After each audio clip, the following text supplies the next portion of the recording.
the Richardsons and the Krays, if you want to put it on one of them, they tried to create something there that we're all enemies. It wasn't so. I hardly knew them.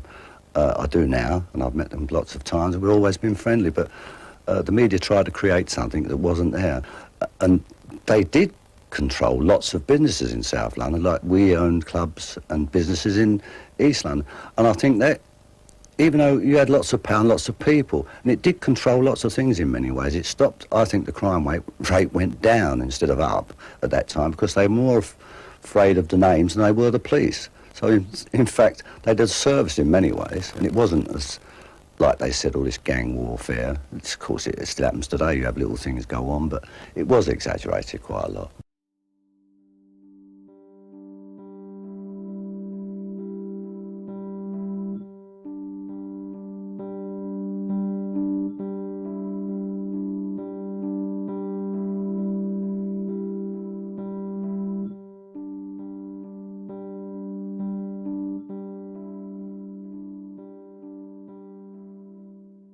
Hello and welcome to another video. Today I want to talk about the Krays and the Richardson gangs. This will be just an overview with some of my opinions. I will say that I don't know all that much about the Richardson gang, only bits and pieces that I have read in the past. I haven't read Charlie Richardson's book, but I did read Eddie's first book. I think it was called The Last Word. But it is quite an old book, and I read it well over 10 years ago, I should think. While this is not a full-blown Richardson's video, I will talk about them just in general, and about some things that happened with them, and in comparison to the Kray firm. They do have to be compared, as it is very hard to mention one without the other, seeing as they were the two most prominent gangs in London in the 1960s. There was of course the Nashes in North London, who seemed to quietly go about their business. The Nashes were quite a big family. I believe there was a few brothers, but I only really know of Jimmy Nash and Johnny Nash. Joey Pyle was also a member of the Nash gang. I think the twins got on with the Nashes. I think it was also a case of, if you don't step on our toes, we won't step on yours. There was also the Dixon brothers. I'm not sure if they had a gang, but they were friendly with the twins on and off. Ronnie Kray famously attempted to shoot George Dixon, but the gun failed to go off. Lots of people have said they were there when this happened, but I think quite a few of them must be lying. They can't have all been there. I was up the club speaking to George and Alan Dixon, and Ronnie happened to walk in, and I never seen him.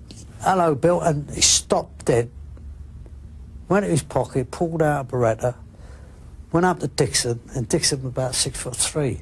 Ronnie was about as tall as me, I suppose, what, about 5'9", 5'10". Put the gun to his head and bang, bang, pulled the trigger twice, and nothing happened. I thought it was a joke. I believe this happened in the Regency Club that was owned by the Barry brothers. I suppose you could say that Billy Hill was still operating during the Krays era, but very low key at that stage in the 1960s. I think Billy Hill spent a lot of time in Tangiers around that time, as he had a club out there. Jack Spot was off the scene. He was pretty much finished after the attack on him in 5th Street. I think that attack happened in 1956, and then Jack Spot faded away.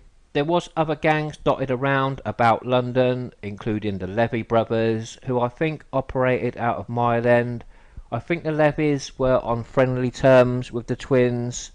The twins moved into their patch with the snooker hall in the mid-1950s, but I think the Levies and the twins were on friendly terms.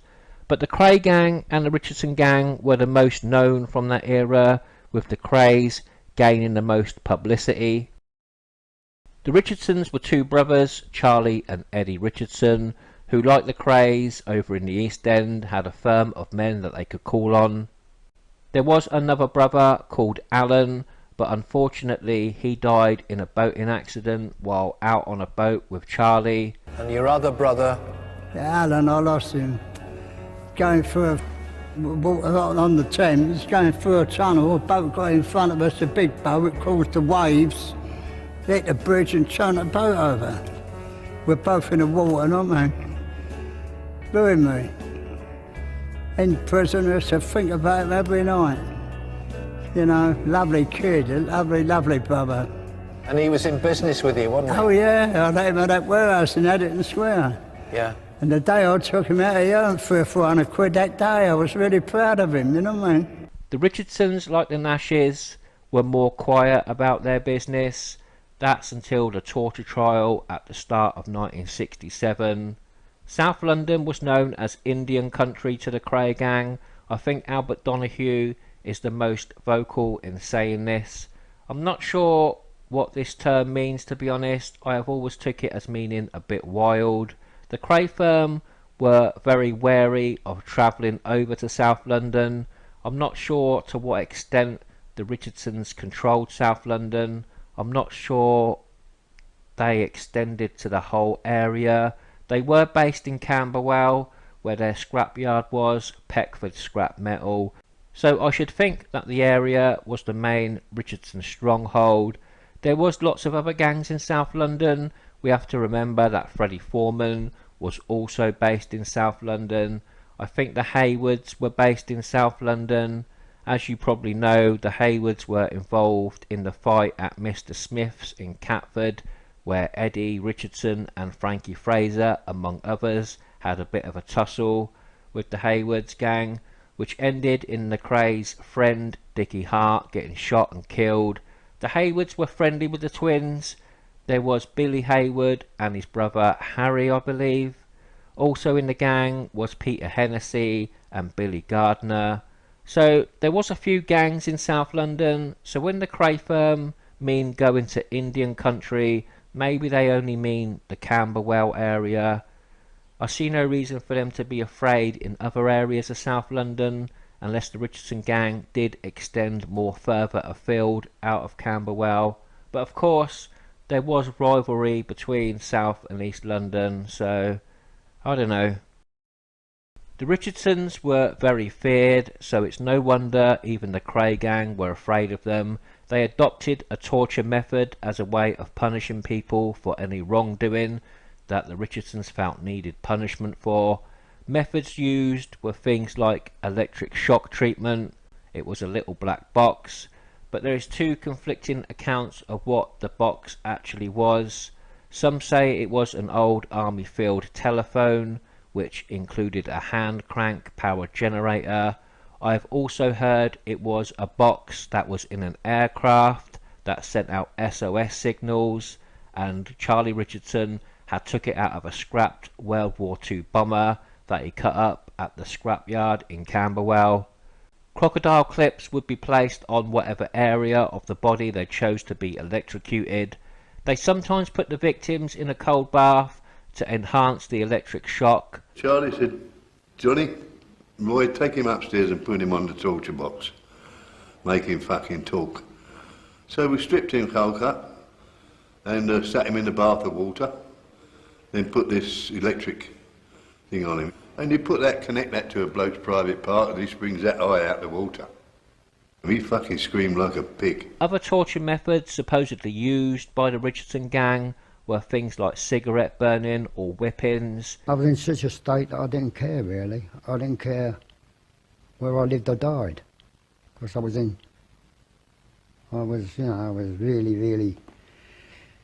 really hurt. It was also alleged that people had teeth pulled out with pliers. This is mainly attributed to Richardson gang member Frankie Fraser, of which he has always denied it. There you were with a record of violence. Yes, true. Yeah? And whenever you go to court, you say you're innocent. That's quite right. So why should we believe that we're innocent this time? No, I don't care whether you believe me or not, but that's a fact. But could it be true? Yes, it could very well be true. If not the actual pulling out of the teeth, I believe it could have at least been attempted. It was also said that people have had their toes broke with pliers. After the torture, people were sent away to a doctor on the Richardson payroll who would attend to their injuries. Just like things with the krays, it's hard to know what is true and what isn't true. Despite denial of torture by Charlie Richardson and Frankie Fraser, I do believe it happened. They were convicted of it in 1967 in what was known as the torture trial. Why Charlie Richardson still denied it after, in his later years, I'm not too sure. Maybe he wanted to protect his family going forward and felt it was an embarrassment on them. Charlie Richardson has tried to distance himself as far as possible from the term gangster when it's used to portray him. In interviews he's sort of denied it, the most recent of which is a documentary with Fred Dinenage, where I think he even says there wasn't a gang as such. I think he said his gang was his kids and his family. Like they talk about the Richardson gang. Oh, it's crazy. In my gang, I had 5 kids indoors. So there was no gang? No gang. Why do we want a gang? It's silly. But then there is the last book that Charlie Richardson brought out titled The Last Gangster, so it's a bit of a contradiction. I haven't read this book, but I think I read a review of it where it says Charlie didn't really reveal anything of note. The fact is though, Charlie Richardson was a gangster, whether he liked the term or not, and he did head a gang of hard villains who more than likely did use torture methods to either punish people or to get information out of them that they would otherwise have not said. The gang consisted of quite a few members, and probably some I don't know about. There is a few prominent ones though, like Frankie Fraser, a very feared man back then. He was first a member of a gang ran by Billy Hill and was one of the assailants in the Jack Spot attack in 1956. Fraser was later jailed for that and got 7 years. Fraser got with the Richardsons shortly after getting out of prison in the early 1960s. You had a fearsome reputation. Yes, I did. And Charlie Richardson asked you to join them. He did, yes. They knew you were a man who showed gratitude, showed Yes. respect. Yeah, very much. You'd be there to help them. All the way. Whatever. Right-hand man. Whatever. And you would do whatever they asked you to do. If that was necessary, yes. It is said by Frank that he was also asked by the twins to come and work for them, but I'm not sure how true this is, but it is possible. Frank said he knew the twins as they were growing up. He said he was a friend of their father, Charlie Kray Sr., and used to drink with him. Frank said he was often invited back for dinner at the Kray family home in Valence Road by Charlie Kray Sr., where he came into contact with the twins. I believe Fraser said the twins used to call him Uncle Frank. How true this is, I don't know. Only Frank and the Kray family would know if this is true. It is said that the twins didn't like Frankie Fraser though, and I think he got the nickname the Poison Dwarf, according to Kray firm member Albert Donahue. It is possible that Frank knew the Kray family well when the twins were growing up, and then he fell out with them when he joined the Richardsons. Who knows? What we do know is that Frank Fraser was very feared. Frank is he's a legend actually, isn't he? I mean, everybody knew Frank, and Frank was, if Frank was on the firm, people left you alone. Fraser, dangerous little bastard, yeah. Oh yeah, he'd kill you. He was known as Mad Frankie Fraser due to some time spent in Broadmoor. Later in the 1960s, Frank would attack a friend of the twins, Eric Mason, with an axe after an argument in the Astor Club in Mayfair. They kidnapped him, slung him in, took him to our workplace and done him with an axe. And slung him outside an hospital with the axe in his head. When he saw the axe coming, he tried to put his hands on it. He put his hands on his head. And it went right through his fingers into his head, yeah. Lovely axe. You could have killed him. I could have killed him, yes. No retribution seems to have been sought for this by the Kray firm. I think it is said that Reggie visited Eric Mason in hospital and asked if he wanted anything done about it, but I'm not sure how true this is. If I was to guess though, I would say that the twins didn't want any part of the situation. Maybe Reg did offer some assistance to Eric Mason, but really knowing deep down that nothing would be done. Frankie Fraser would be jailed a few years later though with Eddie Richardson after the fight at Mr. Smith's club in Catford, where Frankie Fraser and Eddie Richardson were shot. Dickie Hart, a friend of the twins, was also shot and died of his injuries. Frankie Fraser's business in the Richardson gang was mainly with Eddie Richardson. They were in the fruit machine business, putting their fruit machines in pubs and clubs. The business was called Atlantic Machines. As far as torture goes, I believe Frankie was heavily involved in that despite his later denials. Frank later became somewhat of a celebrity in his older life, and he even done some gangster tours around London.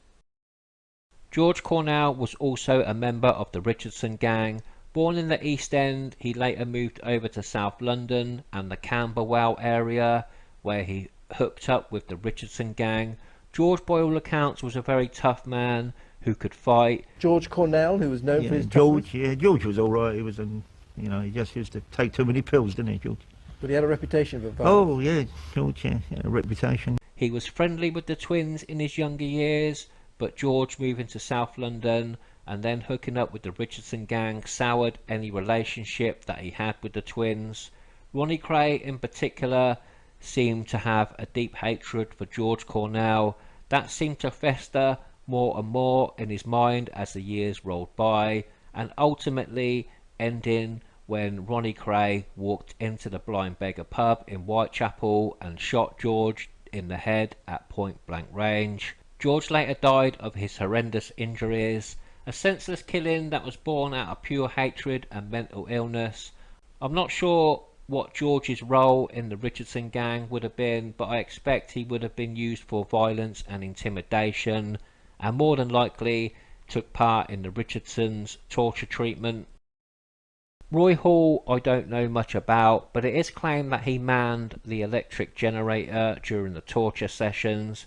By what I can tell, Roy Hall was quite a hard man and a good friend of Charlie Richardson's. He was convicted at the Richardson torture trial in 1967 and got 10 years. Roy Hall said about the torture sessions to a fellow convict, John McVicker, "They can't take it anymore, no one can. They turn into little kids and ask for mummy. It's something you have to see to know, but they can't lie to you. Even months later, if you go into a pub, 'cause you have to go and talk to them, they go back into it. They're broken. It never mends." Another hard man of the Richardson gang was Jimmy Moody. He had a long criminal career that spanned decades, only to be stopped at the age of 52 when he was gunned down while having a drink in his local pub. Moody is described as a very professional and very intimidating man, and he also allegedly worked with the Provisional IRA. Jimmy Moody? Oh, Jim, yeah, Jimmy Moody. What was Jimmy Moody like? He was all right, just bad man, that's all. Not a bad man in himself, but you couldn't cross him, you couldn't. What happened if you crossed him? Something very nasty. I knew Jim very well. Moody was convicted along with his brother Richard of manslaughter in 1967 for the killing of William Day, a young merchant navy steward. He was released in 1972. In the 1970s he joined a team of criminals known as the Chainsaw Gang, who went on to become that decade's most successful group of armed robbers. But in 1979 he was put on remand to Brixton Prison to await trial for an armed robbery. His cellmate was IRA member Gerard Tuitt. The two men and a fellow robber, Stan Thompson, escaped Brixton Prison on the 16th of December 1980, which put them to the top of Scotland Yard's most wanted list. Gerald Tuitt got out of the scaffolding-clad top security wing of Brixton Prison on Tuesday. Neither he nor his two accomplices have been seen since. Brixton police tonight charged the brother of one of them with aiding the escape and supplying hacksaws, drills and screwdrivers to the escapees. It was alleged that Moody had been paid £10,000 by the IRA to help Tuitt out of prison, Fleeing to Northern Ireland, Moody worked for the IRA, allegedly. It was there that Moody coined the expression of awarding someone an OBE, one behind the ear, as in to shoot them in the head, a play on the OBE award. The expression would reportedly be used by killers in Belfast for the next decade or so. Tuitt was later arrested in Dublin. Jimmy Moody was shot dead on the 1st of June 1993 in the Royal Hotel in Hackney, East London, by an unknown assailant. The assailant, who was described as being in his late 40s, was wearing a leather bomber jacket, and he fled in a stolen Ford Fiesta. This is the place now where Moody was shot. It's now called the Royal Inn on the Park. It probably hasn't changed that much. It was only after his death that Moody would be linked to numerous unsolved murders committed during his years on the run. Jimmy Moody was suspected in the involvement in the death of Nick Whiting, whose body was discovered in July 1990. Whiting was a former British champion saloon car driver who owned a car dealership. Other members of the Richardson gang included Harry Rawlins and Albert Longman. I'm not sure what these members of the gang were involved in, but the Richardsons did have a lot of frauds going on, long-term fraud, so they would have employed a lot of people to get involved in that. Jack Duval was the main man for the frauds though on the Richardson firm. He was the equivalent of Leslie Payne on the Kray firm. He had a front like no one's business, you know, he could go anywhere, and he could literally con you out of millions. He had no compunctions whatsoever of ripping somebody off, obviously. Jack Duval used to spend £5,000 a night at the Astor Club and didn't even miss it. It wasn't his money anyway. There was trouble though with Jack Duval when Charlie thought that Duval was stealing from him, so he got Duval around the scrapyard for a mock trial and then gave him a beating. Charlie gave him such a fucking smack, knocked him clean over and says, how can you turn us over, Jack, you know, and what we've done for you and all that. Jack was crying and smothered in blood. Charlie started kicking him, and then I think Mad Frankie Fraser gave him a smack as well. Jack Duval then stole £1,500 from Charlie Richardson and fled abroad. Charlie pulled in two close friends of Duval's to try and find out where Duval was. He tortured them, but the men didn't know where Duval was, but the torture continued. The first was Lucian Harris. He said he was threatened, beaten, and that after a meal break, Charlie Richardson thrust his thumbs deep into his eyes. Harris said a portable hand electric generator was then brought in, and the leads were attached to his big toes. Well, he turned the handle of the generator, sir. Well, I felt a shock. I felt myself jump up and I landed on the floor. Harris said the torture was repeated, time and time again, for an hour. To what parts of your body? First to the calves of each leg, then to the thighs, to the anus, to the penis, to the chest, across the nose and across the temples. Eventually they were let go. Eventually the Richardson firm were arrested for this. Charlie Richardson was arrested on World Cup final day in 1966. Eddie Richardson was already in prison along with Frankie Fraser due to the Mr. Smith's Club fight in Catford. They were serving there 5 years at the time Charlie Richardson was arrested. At the torture trial, Charlie Richardson got 25 years. Eddie Richardson and Frankie Fraser got 10 years each, on top of what they were serving for the Mr. Smith's fight. I'm not sure what sentences any lesser members of the gang got, if they stood trial for anything. I'm not too sure about that. Obviously George Cornell was dead by then, killed by Ronnie Kray the year before. Jimmy Moody, he was already in prison. I'm not too sure what else to say about the Richardson gang. Like I said, I don't know all that much about them. They are less written about than the Kray firm. During their time of freedom, they went about their business more quietly than the twins did.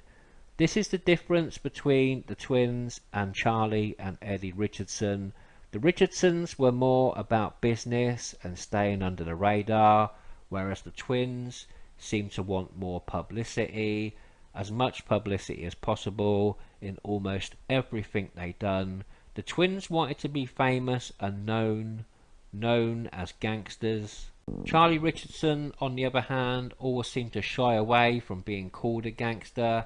He almost seemed embarrassed at the idea of it.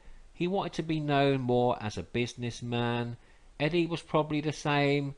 They just wanted to make as much money and as efficiently and as quietly as possible. There is talk of a gang war between the Richardsons and the Kray firm, but I'm not too sure how true that is to the extent that people think it is. I think a gang war was the last thing the Richardsons wanted. I think this gang war thing was more the making of the twins more than anyone else, and in particular Ronnie. The Richardsons were making quite a bit of money, and this would have travelled back to Ronnie, and he wouldn't have been happy about it. There was a talk of a meeting between the twins and the Richardsons, about the twins coming in on some things with the Richardsons, maybe the fruit machine business, I'm not too sure, but they were refused. I'm not sure how true this is though. I think Frankie Fraser mentions it a few times. You were getting a lot of money from the West End. Yes. Thank God for that. And they would have liked that. Yes. They did used to ask us, can you put us in, Frank? And I, to be honest, I used to say, no, I'm sorry. Can't be done, Rich. Can't be done, Ron. They said, OK, Frank. If you ever change your mind, we'd have a laugh about it and a drink. Yeah. I got on so well with them and liked them. Ronnie wouldn't talk to him. Ronnie was like a Doberman. He was snarling, you know, he wanted to eat him. Yeah. Poison dwarf, is what he called him. In my opinion, the Richardson gang were on a different level to the twins and their firm. More so on a business level. The Richardsons were just more successful. It seemed the thing the twins excelled at most was building up a fear and intimidation. But the thing with the twins is that the fear really only revolved around them. I don't think people would be that scared of the Kray firm if they were independent of the twins. And this is even more so during the latter years of the firm, after a lot of the hardcore members drifted away after Ron's killing of George Cornell. I see the Richardson gang a bit different to that. I see the individual members as something to be more fearful of. The key members like Frankie Fraser, Jimmy Moody and George Cornell just seem to be people you don't really want to be messing with. I don't see the same thing said about Tony Lambriano, Connie Whitehead or Billy Frost. But I will say that those Richardson gang members, you're likely to just get a beating or cut, or if really unlucky, pulled into the scrapyard. Apart from Jimmy Moody, they were not really killers. Frankie Fraser did come close to killing when he hit Eric Mason on the head with an axe, but I'm not really sure if Frankie Fraser has ever really killed anyone. I think it said he has, but I'm not sure if that's true or not. A lot of what we're talking about these men is built up on a lot of myths, and it's hard to pin down what is true and what is not true. We have to go by what we've read, what has been said, and how we feel they come across. The fear of the twins though was great, and it was for good reason. During the latter years with the twins, anyone that upset them had a good chance of being murdered. You would probably feel lucky just to get a beating off the twins at that time. I don't want to keep painting the picture of Ronnie Kray being all bad, because he wasn't, but he was a very dangerous man, especially in the mid to late 1960s, and comparing the twins to the Richardsons, I'm not sure if I would want to be possibly tortured at Peck for scrap metal, or face a very angry, potentially homicidal Ronnie Kray. It's an interesting choice, and one that I'm glad I don't have to make. It's said that the Kray firm were ready with addresses and names of the Richardson firm, ready for the big war with them.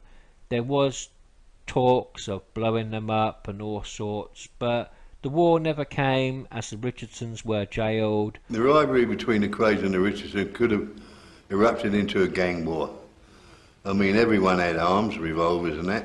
Ronnie had a list. He always had a list of names, and everyone on that list had to go. But he told us everyone's got to do one. And by do, you mean kill? Yeah. Oh, yeah. When the word was given, go, we were going to hit 6 of their top men. So you would annihilate the firm, you know. So Ronnie Kray was preparing for war? Yeah, absolutely. But it wouldn't have been a battle. It would have been a strike. Bosh. A gang war is possible. That possibly could have happened. Maybe more of a tit for tat thing more than a war, but I'm not even really convinced about the war. Like I said, the Richardsons were not really in the business of killing. If Charlie wasn't jailed and then Eddie and Frank came out of prison after their 5-year sentence for a fray after the Mr. Smith's fight, would they have sought revenge for the murder of George Cornell? I'm not sure that they would. The Ronnie Kray George Cornell thing was more of a personal thing, I believe. I don't think it was because he was with the Richardsons mainly. Of course there would have been some animosity from that, but I believe it was more personal between Ronnie and George only. So I'm not really sure if a war would have happened over the George Cornell killing. Like I said, the Richardsons were not really in the business of killing.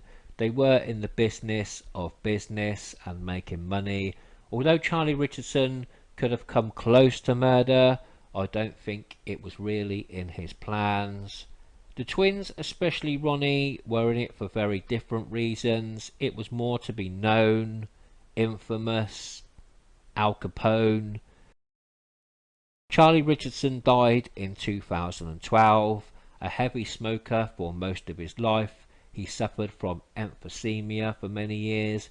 He died from peritonitis, aged 78, I believe. Eddie Richardson is still alive. He does talks on the circuit talking about his life. He's also a very good painter. He learned to paint in prison. Frankie Fraser, he died in 2014. In his later years, Frank was given an ASBO, an antisocial behaviour order. That was by the police after a row with another resident in a care home. So Frank was still not one to be messed with, even in his old age. I'm not sure what more I can say in this video. There was of course lots of other members of the Richardson gang which I haven't named. I have just named the most prominent ones, but I'm sure the rest were very handy villains.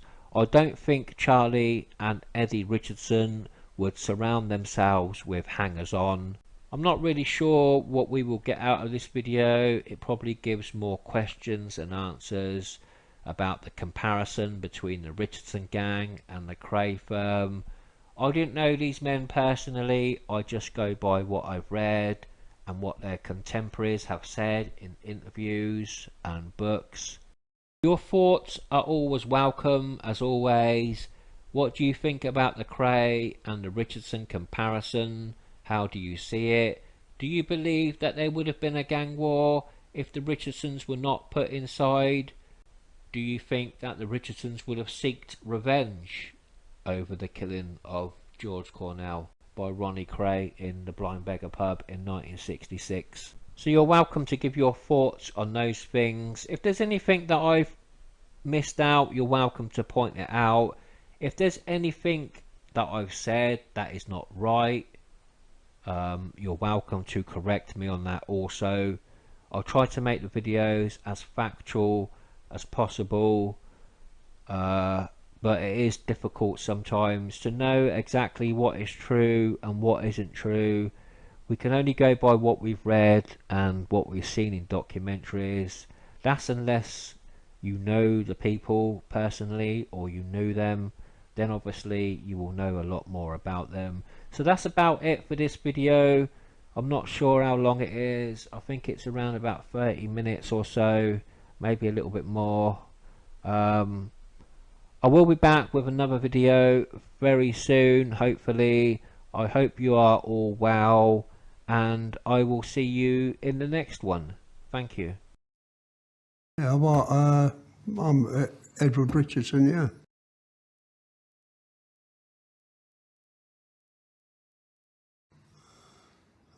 You do get a certain reputation if you've, you know, been in some various tussles, which we had been in. When I come home after my first sentence, I was a bad boy in prison. I lost 450 days remission. I've never heard of anyone losing that much remission before, but I was in a mutiny at Durham and tied a couple of screws up, tried to escape, and all sorts of other skullduggery. So that's how I lost a lot of remission. But I was in special security wings at the time. You know, I was away with everybody. Train robbers, I know them all, Charlie Bronson, everyone. So you'd have a reputation, yes, quite right. You know, if someone took a liberty, you know, they got their comeuppance. That was all.